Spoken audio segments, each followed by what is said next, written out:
ਲਓ ਜੀ ਅਸਲਾਮ ਵਾਲੇਕੁਮ ਦੋਸਤੋ, ਇਹ ਦੇਖੋ ਇਹ ਤੁਹਾਡੇ ਵਾਸਤੇ ਅੱਜ ਇੱਕ ਸਪੈਸ਼ਲ ਚੀਜ਼ ਦਿਖਾਉਣ ਲੱਗੇ ਹਾਂ। ਇਹ ਜਦੋਂ ਤੁਸੀਂ ਖੇਤਾਂ 'ਚ ਜਾਂਦੇ ਹੋ ਨਾ, ਕਿਧਰੇ ਪਿੰਡਾਂ ਪੁੰਡਾਂ ਦੇ ਵਿੱਚ ਜਾਂ ਜਿੱਥੇ ਤੁਹਾਨੂੰ ਅੱਗੇ ਦੋ ਜ਼ਮੀਨ, ਇਹ ਜਿਹੜੀ ਤੁਸੀਂ ਐਰਦ ਬੇਰ, ਇਹਨੂੰ ਅਸੀਂ ਜਰਮਨ 'ਚ ਕਹਿੰਦੇ ਹਾਂ, ਲੇਕਿਨ ਸਟ੍ਰਾਬੇਰੀ ਕਹਿਲਾਉਂਦੀ ਇੰਗਲਿਸ਼ 'ਚ। ਇਹਦੇ ਬਹੁਤ ਵੱਡੇ ਵੱਡੇ ਖੇਤ ਤੁਹਾਨੂੰ ਮਿਲਦੇ ਨੇ, ਔਰ ਲੋਕ ਜਿਹੜੇ ਖਰੀਦਣਾ ਚਾਹੁੰਦੇ ਨੇ ਇੱਥੇ, ਉਹ ਕੀ ਕਰਦੇ ਨੇ ਕਿ ਉਹਨਾਂ ਨੂੰ ਇਹ ਬੋਤਲਾਂ ਉਹ ਬੱਚਿਆਂ ਦੇ ਨਾਲ ਆਉਂਦੇ ਨੇ ਔਰ ਆਪਣਾ ਉਹਦੇ ਨਾਲ ਤੋੜ ਕੇ ਖੁਦ ਅੰਦਰ ਜਾ ਕੇ ਲਾਈਵ ਤੋੜ ਕੇ ਇਹ ਉਹਨਾਂ ਨੇ ਵੇਚਣ ਵਾਸਤੇ ਇੱਥੇ ਰੱਖੇ ਨੇ। ਜਿਹਨੂੰ ਕਹਿੰਦੇ ਨੇ ਨਾ, ਇਹ ਬਹੁਤ ਜ਼ਿਆਦਾ ਲਾਈਕ ਕੀਤਾ ਜਾਂਦਾ ਆਪਣੇ ਹੱਥ ਦੇ ਨਾਲ। ਤੁਹਾਨੂੰ ਬਚਪਨ 'ਚ ਯਾਦ ਹੋਣਾ, ਪਿੰਡਾਂ 'ਚ ਜਾ ਕੇ ਅਸੀਂ ਬੇਰ ਤੋੜਦੇ ਸਾਂ, ਮਾਰ ਮਾਰ ਵੱਟੇ ਬੇਰੀਆਂ ਹਿਲਾ ਲਾ ਕੇ, ਜਾਂ ਅਗਰ ਕਿਧਰੇ ਅੰਬ ਦੇ ਬਾਗ ਮਿਲਣੇ ਤੇ ਉਹ ਅੰਬ ਨੂੰ ਹਿਲਾ ਕੇ ਤੋੜਨਾ। ਇਸ ਤਰ੍ਹਾਂ ਹੀ ਮੁਖਤਲਿਫ ਫਰੂਟ ਜਿਹੜਾ ਇਹ ਇਸ ਸਾਈਡ 'ਤੇ ਜਿਹੜਾ ਅਸੀਂ ਦੇਖ ਰਹੇ ਹਾਂ, ਇਹ ਤੁਹਾਨੂੰ ਦਿਖਾਉਂਦੇ ਹਾਂ। ਦੇਖੋ ਇੱਥੋਂ ਸ਼ੁਰੂ ਹੁੰਦਾ, ਲੰਬਾ ਖੇਤ ਹੈ ਇਹਦਾ, ਇਹ ਉਹਦਾ ਸਟ੍ਰਾਬੇਰੀ ਜਾਂ ਐਰਦ ਬੇਰ। ਇਹ ਦੇਖੋ ਉੱਤੇ, ਹੁਣ ਤੁਹਾਨੂੰ ਇਹਦੇ ਵਿੱਚ ਅੰਦਰ ਵੀ ਜਾ ਕੇ ਮੈਂ ਤੁਹਾਨੂੰ ਦਿਖਾਉਣਾ ਕਿ ਕਿਸ ਤਰ੍ਹਾਂ ਇਹ ਫਲ ਨਜ਼ਰ ਆਉਂਦਾ। ਇਹ ਸਾਰਾ ਇਹ ਦੇਖੋ, ਇਹ ਸਾਰੀ ਸਟ੍ਰਾਬੇਰੀ ਜਿਹੜੀ ਹੈ ਇਹ ਲੱਗੀ, ਔਰ ਇਸੇ ਤਰ੍ਹਾਂ ਹੀ ਇਹ ਸਾਰਾ ਮੁਕੰਮਲ ਖੇਤ ਤੁਹਾਨੂੰ ਇਹ ਦੇਖੋ ਸਬਜ਼ੇ ਦੇ ਵਿੱਚ ਖੂਬਸੂਰਤ ਰੈੱਡ ਕਲਰ ਦੀ ਸਟ੍ਰਾਬੇਰੀ, ਬਿਲਕੁਲ ਪੀਸ ਜਿਹੜੇ ਨੇ ਕਈ ਬਿਲਕੁਲ ਤਿਆਰ ਨੇ।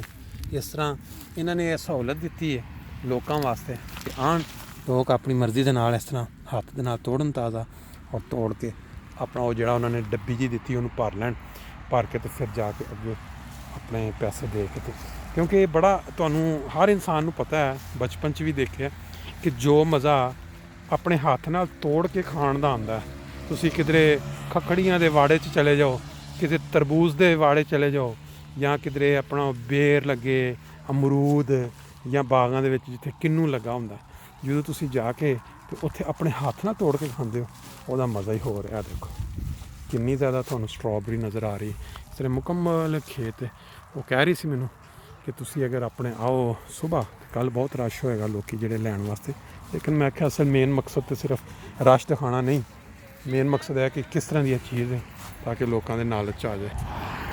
ਤਾਜ਼ਾ ਤਾਜ਼ਾ ਜਿਹੜਾ ਤੋੜ ਕੇ ਆਪਣੇ ਹੱਥ ਦੇ ਨਾਲ ਉਹਨੂੰ ਖਾਣ ਦਾ ਜਿਹੜਾ ਮਜ਼ਾ ਹੈ ਨਾ, ਉਹ ਹੁਣ ਤੁਹਾਨੂੰ ਮੈਂ ਉਹਨੂੰ ਤਫਸੀਲ ਨਹੀਂ ਦੱਸ ਸਕਦਾ।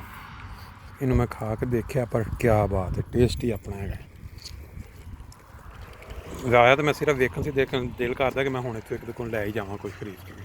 Ich würde gerne dann eine Packung von hier, also was Sie sehen, ganz gut ist, weil der normal im Aldi oder so findet man schon, aber die sind ein bisschen anders. Ja, die schmecken, ja. Diese Arbeit, was Sie hier machen, es lohnt sich für etwas verdienen oder ist das reiner Spaß?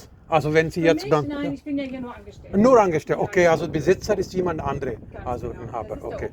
Und das muss man auch einhalten, 1,5 Meter überall. Okay, alles klar, danke. ਲਓ ਜੀ, ਅੱਜ ਨਵੀਂ information ਦੇ ਨਾਲ ਮੈਂ ਕਿਹਾ ਨਾਲ ਇੱਕ ਡੱਬੀ ਵੀ ਖਰੀਦ ਲਈ ਜਾਏ। ਇਹਦਾ ਟੇਸਟ ਵਾਕਈ ਅੱਜ ਆਪਣਾ ਹੀ ਟੇਸਟ ਹੈ।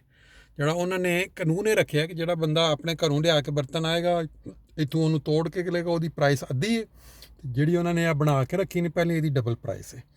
ਔਰ ਇਹ ਇਨਸ਼ਾਅੱਲਾ ਤਾਲਾ ਬੱਚਿਆਂ ਵਾਸਤੇ ਬੜੀ ਦਿਲਚਸਪ ਚੀਜ਼ ਹੈ, ਕਿਉਂਕਿ ਬੱਚੇ ਬੜਾ ਪਸੰਦ ਕਰਦੇ ਨੇ, ਔਰ ਜਾ ਕੇ ਤੇ ਆਪਣੇ ਹੱਥ ਨਾਲ ਤੋੜ ਕੇ ਜਿਹੜਾ ਮਜ਼ਾ ਹੈ ਫਿਰ ਉਹਦਾ ਨਾਲ ਨਹੀਂ ਕੋਈ ਚੀਜ਼ ਵੀ ਰਲ ਸਕਦੀ। ਇਨਸ਼ਾਅੱਲਾ ਫਿਰ ਅਗਲੀ ਦਫਾ ਤੁਹਾਨੂੰ ਕੋਈ ਨਵੀਂ ਚੀਜ਼ ਦਿਖਾਵਾਂਗੇ।